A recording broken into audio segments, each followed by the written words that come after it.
অর্থাৎ আর দুর্নীতি করার সুযোগ নাই। আপনাদের অধিকার, আপনাদের ভাগ্য, আপনারা পাইবেন। এখন স্বচ্ছতা সহিত কোন ধরনের বাটপার সিটারের আর সুযোগ নাই, এর বিষয়ে রাখলো। যাই হোক, আমি কথা বলাই না।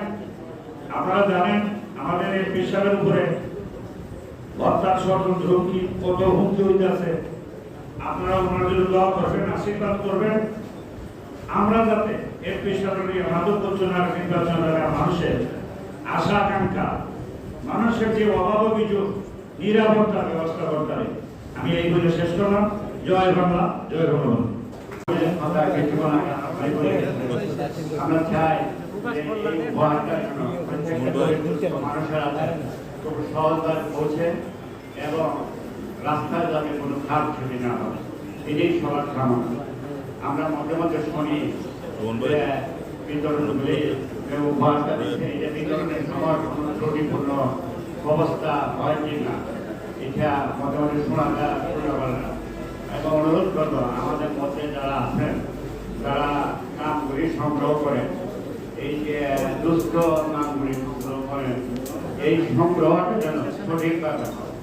এখানে যেন পক্ষপাতিত্ব, গোষ্ঠীগত ভোট দেওয়ার ব্যাপার আছে, চেয়ারম্যানদের ব্যাপার আছে। অনেকে মনে করে আমার চেয়ারম্যানই করতে হবে, আমার দায়িত্বে থাকেন, তাদের কাছে আমার অনুরোধ, তারা যেন এই দিকগুলি একটু লক্ষ্য করেন।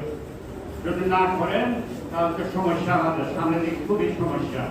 যাই হোক, আজকে আপনারা বক্তব্য শুনবেন। আমাদের দেশটা সাহেবের সুমন সাহেবের অনেক কথা আছে, এটা সামাজিক রাষ্ট্রীয় জীবন এবং বিভিন্ন অবস্থানে তার যে কার্যকলাপ সেটা তুলে ধরবে সমাজে।